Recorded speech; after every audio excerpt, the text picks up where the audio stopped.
Ողջույն սիրելի հայրենակիցներ, քիչ առաջ տեղեկացանք, որ Ադրբեջանը հումանիտար բեռներ է ուղարկում Իրանի Իսլամական Հանրապետություն։ Եկեք արագ դեպքերի վրայով անցնենք։ Ուրեմն սպանվում է Իրանի Իսլամական Հանրապետության հոգևոր առաջնորդը, դե ֆակտո պետության ղեկավարը։ Աշխարհում միակ պետության ղեկավարը, որ գնում է Իրանի դեսպանատուն եւ ցավակցական գրում, դա Ադրբեջանի նախագահն է լինում, Ալիևը։ Որից հետո չգիտեմ որտեղից հայտնված ինչ որ դրոններ ընկնում են Նախիջևանի օդանավակայանի վրա։ Ադրբեջանը Իրանին մեղադրում է, որ հարձակում է տեղի ունեցել Ադրբեջանի տարածքային ամբողջականության վրա օդանավակայանի վրա։ Սկսում է դատապարտող հայտարարություններ անել, Ալիևը անվտանգության խորհրդի նիստ է հրավիրում, փակում է ցամաքային ճանապարհը, փակում է օդային ճանապարհը, հիշում է, որ իրենք ունեն երկաթյա բռունցք, մարդկանց գլուխներ են ջարդում, գլուխներ են կտրում, էս են անում, այն են անում եւ սկսում է արշավ ի աջակցություն Ադրբեջանի տարածքային ամբողջականության, զանգում են մտահոգություններ հայտնում տարբեր երկրների արգոսնախարարներ։ Այդ շարքի մեջ Հայաստանին էլ են ներքաշում, Հայաստանի արգոսնախարարն էլ է զանգում անվտանգության խորհրդի նիստից հետո եւ չգիտես ինչ է խոսում Բայրամովի հետ, բայց Հայաստանի դրոշը տեղադրվում է Ադրբեջանի տարածքային ամբողջականությունը աջակցող եւ դատապարտող երկրների շարքում,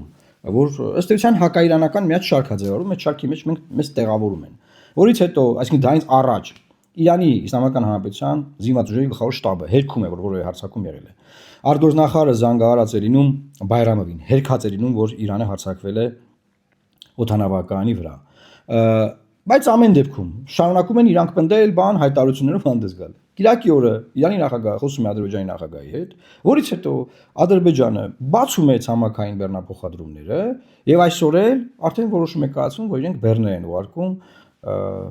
Իրանի Իսլամական Հանրապետություն, հումանիտար բեռներ, աջակցում են Իրանին։ Այսինքն ինչ է դուրս գալի ժողովուրդ ջան։ Շատ արագ մի քանի օրվա մեջ Հայաստանին երկու հարևան երկրի միջև տեղի ունեցող լարվածությունից երկու հարևան երկիր են, իրար հետ լարվածություն ունեն։ Հայաստանին ներքաշում են ընդդեմ մեկի, անիմաստ տեղը ոտնատակ ընկնում էլի, ասենք որ ինչ է Հայաստանը անիմաստ տեղը մտնում այդ խոսակցության մեջ, եւ իրանք բարիշում են, այսինքն Ալիև Փեզեշքյան զանգի ընթացքում ամեն ինչ նորմալ է որոշվում է։